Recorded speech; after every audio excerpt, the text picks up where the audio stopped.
السلام علیکم، میں ہوں جاوید فاروقی۔ عمران خان توشہ خانہ کیس میں جیل چلے گئے۔ ایک طویل چیپٹر جو ہے وہ کلوز ہو گیا اس لحاظ سے کہ یہ کیس کافی دیر سے چل رہا تھا اور اس کے بارے میں یہ تھا کہ کسی بھی وقت اس پر فیصلہ آ سکتا ہے، لمبی ڈیٹس لے کر اور اس کے اندر مختلف ہیلے بہانوں سے جو ایک وکیلوں کو کے پاس جو ہوتے ہیں، جو ٹیکٹکس جو ہوتے ہیں، وہ سارے کے سارے آزمائے گئے، لیکن بالآخر یہ کیس اپنے منطقی انجام کو پہنچا اور خان صاحب اس وقت اٹک جیل میں بیٹھے ہوئے ہیں۔ اب بات اس سے آگے کی کرنی ہوگی۔ ہمیں تو بہت کچھ مل جائے گا، آپ کو یوٹیوب چینلز کے اوپر مرچ مسالہ بہت مل جائے گا، پہلی رات کیسے گزاری، دوسری رات کیسے گزاری، کتنے وہاں پر کھٹمل تھے، کتنے مچھر تھے، کتنے کیڑے تھے، کیا چیز پھینکی گئی۔ وکیل آ کے الگ جو ہے وہ ایک کہانی سنا رہا ہے کہ خان صاحب کو اس طرح سے جو ہے وہ تنگ کیا جا رہا ہے، سی کلاس جو ہے وہ دی گئی ہے، وہ انہیں اے کلاس ملنی چاہیے، سابق وزیر اعظم ہیں۔ یہ باتیں تو اپنی جگہ پر ہیں، لیکن یہ باتیں ہوتی بھی رہیں گی کیونکہ یہ خان صاحب کو بہرحال یہ میوزک جو ہے وہ فیس کرنا تھا۔ خان صاحب نے اس بات میں کوئی شک نہیں ہے، کوئی دو رائے نہیں ہے، میں بہت کلیئر ہوں اس حوالے سے کہ خان صاحب نے پاکستان کے اندر جو ایک ریڈ لائن ہے وہ ضرور کراس کی انہوں نے، اور اب تک کی جو دیکھیں ریڈ لائن جو ہے وہ آپ کوئی کہتا ہے کہ کون سی ریڈ لائن، اس کی کیا، کس نے یہ ڈٹرمن کیا ہے یہ ریڈ لائن؟ تو یہ ریڈ لائن آپ اگر ڈٹرمن کرنا چاہتے ہیں تو حالات کو بدلیں، اپنے ملک کے معروضی حالات جو ہیں ان کو تبدیل کریں، آپ اس ملک کے اندر اداروں کو مستحکم کریں تو ریڈ لائنز بھی چینج ہو جائیں گی۔ لیکن جو اس وقت ریڈ لائن موجود ہیں وہ تو ہیں، اور ان ریڈ لائنز کو عبور کرنے کی پاداش میں اس سے پہلے بھی بہت سے لوگ جو ہیں وہ اس انجام سے دوچار ہوئے، اور آپ جو ہیں اس میں کوئی نرالے نہیں ہیں، نئے نہیں ہیں۔ عام طور پر ہوتا ویسے یہی ہے کہ پنجاب کے اندر جو پاپولر ہوتا ہے اسے عام طور پر یہ کہا جاتا ہے کہ یہ اسٹیبلشمنٹ کا جو بلو آئیڈ ہے اور اس کے اوپر جو ہے وہ ہاتھ نہیں اٹھے گا اور اس کے ساتھ خاص سلوک ہوگا۔ خان صاحب کے ساتھ بھی خاص سلوک ہوتا رہا، بہت رعایت دی گئی، لیکن بالآخر انہوں نے اس رعایت کا فائدہ یہ اٹھایا کہ جب بہت زیادہ ڈیل ملتی گئی انہوں نے یہی سمجھا کہ شاید میں قابل گرفت نہیں ہوں، ٹھیک ہے، اور قابل گرفت سے مراد سے بڑھ کر یہ بات اب یہ کہہ لیں کہ مجھ تک رسائی جو ہے کسی کی ممکن نہیں ہے، میں شاید اتنا طاقتور ہوں۔ تو یہ غلط فہمی جو ہے وہ بھی دور ہو گئی، اور آہستہ آہستہ ان کی پارٹی کے ساتھ جو کچھ ہوا اور پھر پارٹی بھی جس طرح سے بنی تھی اسی طرح سے منتشر ہو گئی، اور آج وہی پارٹی جو ان کی اصل بیک بون تھی، جس کے بل پر وہ تمام بڑے بڑے دعوے کرتے تھے، آج وہ نہیں ہے، تو بڑے آرام سے ایسے گھر سے اٹھا کر اٹک کی جیل کے اندر جو ہے انہیں بند کر دیا گیا ہے۔ بات اس سے آگے کی میں کچھ کرنا چاہتا ہوں، اور آج کے ولاگ میں یہی بات کریں گے کہ آگے چیلنجز کیا ہیں۔ بہت امپورٹنٹ گفتگو ہے، اس سے پہلے کہ آگے بڑھیں آپ سے گزارش ہے کہ میرا چینل سبسکرائب کریں اور ایک بے لاگ اور غیر جانبدارانہ تجزیے کے لیے اس چینل کو دیکھیں اور شیئر بھی کریں۔ تو ناظرین، عمران خان اٹک جیل میں ہیں، ابھی ان کی اپیل جو ہے وہ اسلام آباد ہائی کورٹ کے اندر دائر ہو گئی ہے۔ کچھ کہا نہیں جا سکتا کیونکہ قانونی معاملات ہیں کہ اسلام آباد ہائی کورٹ جو ہے اس کے اوپر انہیں کیا ریلیف دیتی ہے، فوری طور پر ریلیف دیتی ہے یا نہیں دیتی، لیکن جو نظر آ رہا ہے عمومی طور پر اس میں تو یہی لگتا ہے کہ ایسا کوئی فوری ریلیف انہیں نہیں ملے گا کہ جیسے انہیں جسٹس بندیال نے جس طرح سے ریلیف انہیں دے دیا تھا، اور وہ ایسے ہی دیکھتے ہی دیکھتے جیل کی سوراخوں سے نکل کر اور وہ اپنے گھر میں پہنچ گئے تھے۔ اب لگتا ہے کہ اب ایسا کچھ ہونے والا نہیں ہے، اور اس کی بنیادی وجہ ایک اور بھی ہے کہ باقی جو کیسز ہیں جتنے ہیں وہ بھی بہت آگے جو ہیں ان میں پیش رفت بڑی تیزی سے ہو رہی ہے، اور لگتا ہی ہے کہ اگر اس کیس میں اگر کہیں سے کوئی ریلیف ملتا ہے تو اس دوران جتنی دیر میں یہ ریلیف ملے اتنی دیر میں باقی کیسز جو ہیں وہ ہو سکتا ہے کہ اتنے میچور ہو جائیں کہ ان میں دھر لیے جائیں خان صاحب، اور یہ جیل سے باہر ابھی سال دو سال جو ہیں یہ اندر ہی رہیں، اور ان کے لیے جو ہے یعنی مشکلات جو ہیں وہ بہت زیادہ ان کے سامنے ہیں۔ یہ تو ہے ایک جو وہ حالات جس کے حوالے سے وہ اپنے مخالفین کا مذاق اڑاتے تھے اور بڑے بڑے جلسوں میں انگلی کھڑی کر کے کہتے تھے کہ میں اے سی اتروا دوں گا، میں ختم کرتا ہوں ان کی، اے کلاس مانگتے ہیں یا بی کلاس مانگتے ہیں، ان کا مذاق اڑاتے تھے خان صاحب بہت برا کیا آپ نے، اور یہ ایسا نہیں ہونا چاہیے. پاکستان کی سیاست کو آپ کو لوگوں نے سپورٹ کیا تھا اور آپ کے ساتھ ایک ہمدردی تھی لوگوں کی، اس لیے کہ آپ سیاست کے اندر ایک نئی طرح لے کر آئیں گے اور اسے جدت دیں گے، آگے بڑھائیں گے، صحت مندانہ سیاست ہوگی. لیکن بدقسمتی کی بات ہے کہ خان صاحب کی سیاست کی وجہ سے پاکستان کی سیاست کو بہت زیادہ نقصان پہنچا ہے. اور آج جو ہم سب سے زیادہ الزام دیتے ہیں اسٹیبلشمنٹ کا کہ وہ سیاست کو آگے نہیں بڑھنے دیتی، تو یہ عمران خان ہیں جنہوں نے اپنے 4 سال کے پونے 4 سال کے دور میں پاکستان کے جمہوری عمل کو آپ یہ سمجھیں کہ 40 سال پیچھے پھینک دیا ہے. تو ایک طرف پونے 4 سال اور دوسری طرف پچھلے تمام جو ہے 73 کے بعد کی خاص طور پر جو ایک جمہوری جدوجہد ہے وہ ہے. وہ بہرحال یہ بات میں ہم یہ کر رہے تھے کہ ان کے لیے جو خان صاحب کے لیے جو چیلنجز ہے وہ یہ ہے کہ آئندہ الیکشن کے اندر وہ کس طرح سے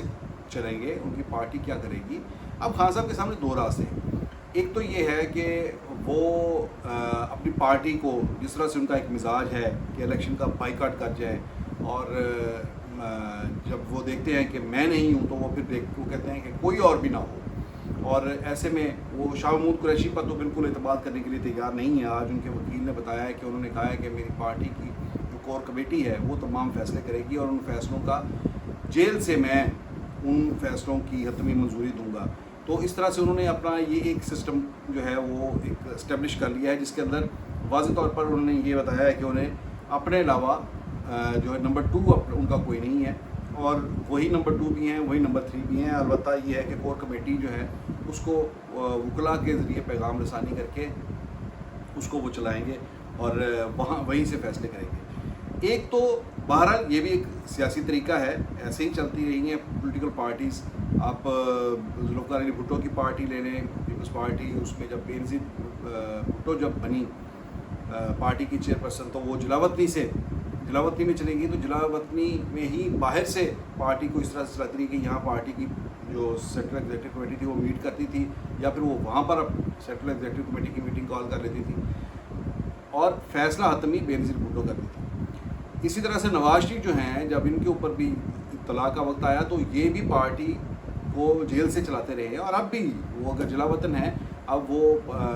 کنوکشن کی وجہ سے، اپنے سزا یافتہ ہونے کی وجہ سے پارٹی سربراہ نہیں ہے. پارٹی کے صدر جو ہیں اگرچہ شہباز شریف ہیں، لیکن فیصلہ کن حیثیت جو ہے وہ میاں نواز شریف کی ہی ہے. آج بھی اگر ملک کے اندر نگران وزیر اعظم کی تقرری کا معاملہ ہے تو اس میں تمام نظریں جو ہیں وہ لندن میں بیٹھے ہوئے میاں نواز شریف کی طرف ہیں کہ وہ کیا فیصلہ دیتے ہیں. شہباز شریف بھی انہیں کی طرف دیکھتے ہیں، اور شہباز شریف وزیر اعظم ہوتے ہوئے بھی یہ کہتے ہیں کہ اگلے وزیر اعظم نواز شریف ہی ہوں گے. گویا جو ایک طاقت کا مرکز ہے وہ نواز شریف ہے. یہ ماڈل عمران خان بھی اختیار کر کے اپنی پارٹی کو بچا سکتے ہیں. البتہ یہ ضرور ہے کہ اپنے جو بیک چینل ایک جو ڈپلومیسی ہے اس کو روئے کار لاتے ہوئے وہ اپنے اندر اگر چینجز لے کر آئیں تو وہ کسی بھی وقت میں یہ سمجھتا ہوں کہ وہ دوبارہ ہو سکتے ہیں، پارٹی ملک کی سیاست کے اندر دوبارہ ان ہو سکتے ہیں. اس وقت تاہم ان کی جو پارٹی کے بعد ان کی جانشینی کا جو معاملہ ہے اس میں بڑا ایک آنے والے دنوں میں ایک جو مجھے نظر آ رہا ہے ایک بہت بڑی کشمکش ہوگی، ایک بڑا رن پڑے گا. اور آج شاہ محمود قریشی نے جس طرح سے خان صاحب کے وکیل کے ذریعے خان صاحب تک پیغام پہنچایا ہے کہ آپ کو الیکشن کمیشن جو ہے وہ پارٹی سربراہی سے ہٹانے کی باتیں کر رہا ہے اور اس قسم کی باتیں ہو رہی ہیں، آپ یہ بتائیں کہ آپ کے بعد کون فیصلہ کرے گا. ایسا لگتا ہے جیسے شاہ محمود قریشی بہت زیادہ جلدی میں ہیں کہ عمران خان انہیں کچھ لکھ کر دے دیں، ان کے نام کا کوئی پروانہ لکھ کر دے دیں کہ یہ پارٹی اب تمہاری ہے، اب اگلے عمران خان تم ہو میری بجائے. تو وہ کچھ زیادہ جلد بازی میں ہے، اور عمران خان اتنی جلدی اپنی چیزیں جو ہیں وہ اپنے ہاتھ کاٹ کر شاہ محمود قریشی کے حوالے کرنے والے نہیں ہیں. سب لوگ انہیں جانتے ہیں کہ وہ کس طرح سے سوچتے ہیں. ایک اور جو اطلاع آ رہی ہے وہ یہ ہے کہ خان صاحب کی اہلیہ جو ہے بشریٰ بی بی، ان کا بھی پارٹی کی قیادت کے اوپر بہت قدر ہے، اور وہ بھی چاہتی ہیں کہ عمران خان کے بعد اگر ان کا پیغام جو ہے اگر ڈسیمینیٹ ہو، کہیں سے پارٹی کے اندر پیغام آگے پہنچے تو وہ ان کے ذریعے پہنچے. یعنی اگر وہ ان کے ذریعے پہنچے تو اس کا مطلب یہ ہے کہ وہ پارٹی میں عمران خان کی نمبر 2 یا ان کی نائب کی پوزیشن جو ہے وہ حاصل کرنا چاہتی ہیں. یہاں پر شاہ محمود قریشی اور بشریٰ بی بی کے درمیان جو ہے وہ یہ ہو سکتا ہے کہ ایک میچ پڑ جائے اور اس میں اور بھی 2-3 اسٹیک ہولڈرز ہیں، جس میں مراد جو ہیں ان کے جو سوات والے جو ہیں وہ بھی اس کے اندر دعوے دار ہو سکتے ہیں، لیکن وہ تو خیر منظر پہ ہی نہیں ہے، وہ کیسے کہاں سے چلائیں گے پارٹی کو. تو پیچھے لیڈرشپ تو ہے نہیں ایسی کہ جو پارٹی کو اس طرح سے رن کر سکے. حماد اظہر جو ہیں وہ بھی روپوش ہے، اور باقی بھی بہت سی لیڈرشپ جو ہے وہ روپوش ہے. تو آ جا کے شاہ محمود قریشی، اسد عمر، ان لوگوں پر ہی عمران خان کو یا تو ڈیپینڈ کرنا پڑے گا. یہ سیاسی فیسز ہیں، لیکن یہ کہ بشریٰ بی بی اگر اس کے اندر اپنا زور چلاتی ہیں تو بشریٰ بی بی خود بھی مقدمات میں پھنسی ہوئی ہیں. تو ان کے ذریعے میں یہ سمجھتا ہوں کہ اگر بشریٰ بی بی اگر پوزیشن لیتی ہیں، سیاسی پوزیشن لیتی ہیں، تو ان کے ذریعے اسٹیبلشمنٹ کے لیے آسان ہوگا کہ وہ پارٹی کو جو ہے وہ مینیج کر لیں، مینوور کر لیں، کیونکہ بشریٰ بی بی خود بھی کیسز کے اندر پھنسی ہوئی ہیں، اور ان کیسز کے ذریعے ان کو نہ پکڑا جائے تو وہ پارٹی کو اسٹیبلشمنٹ کی مرضی کے مطابق جو ہے وہ ڈھالا جا سکتا ہے. بہرحال یہ ایک فیصلہ کن مرحلے ہیں، فیصلہ کن لمحات ہیں، جس میں عمران خان نے یہ فیصلہ کرنا ہے کہ کیا وہ محمد مرسی بنتے ہیں یا پھر بے نظیر بھٹو کی طرح یا نواز شریف کی طرح بار بار کی جیلوں کے اندر جا کر کچھ سیکھ کے اور کچھ اپنی غلطیوں سے سیکھ کر اور ان کی تلافی کرنے کی کوشش کرتے ہیں، اور ایک بڑی پارٹی جو ہے اسے برقرار رکھنے میں اور اسے بچانے میں اپنا کردار ادا کرتے ہیں. یہ بہرحال اب اگین بال جو ہے عمران خان کے کورٹ میں ہے، ابھی بھی ان کے کورٹ میں ہے، اور public support no doubt in کے پاس ہے، جتنی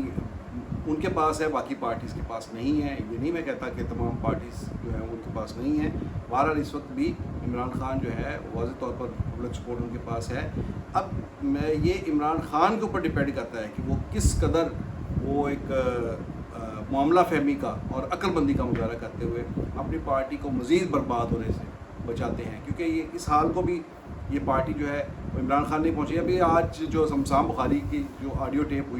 لیک ہوئی ہے وہ ایک اور ان کے خلاف ایک کیس ہے، اور 9 مئی کے حوالے سے جو کیسز عمران خان کے خلاف بنے ہوئے ہیں، جس میں ماسٹر مائنڈ جو کہا جاتا ہے کہ 9 مئی کے واقعات کا ماسٹر مائنڈ کون ہے، تو یہ شمشان بخاری کی آڈیو لیک جو ہے یہ اس ماسٹر مائنڈ کی طرف اشارہ کر رہی ہے اور اس کا تعین کر رہی ہے. اگر یہ آڈیو کسی کیس کا حصہ بن گئی، شہادت کا حصہ بن گئی، معلوم نہیں یہ ایڈمیسبل ہے یا نہیں ہے کورٹ کے اندر، لیکن بہرحال یہ اس قسم کے شواہد جو ہے یہ 9 مئی کے واقعات کے اندر ان کی ذمہ داری جو ہے ان کے ماسٹر مائنڈ ہونے کے حوالے سے یہ بہت مضبوط قسم کے شواہد ہیں. بہرحال دیکھنا یہی ہے کہ وہ اپنے آئندہ سیاست کو جیل کے اندر رہتے ہوئے کس حد تک مینیج کرتے ہیں اور جیل کی صعوبتوں کو کتنا برداشت کر پاتے ہیں. اب تک کے لیے اتنا ہی.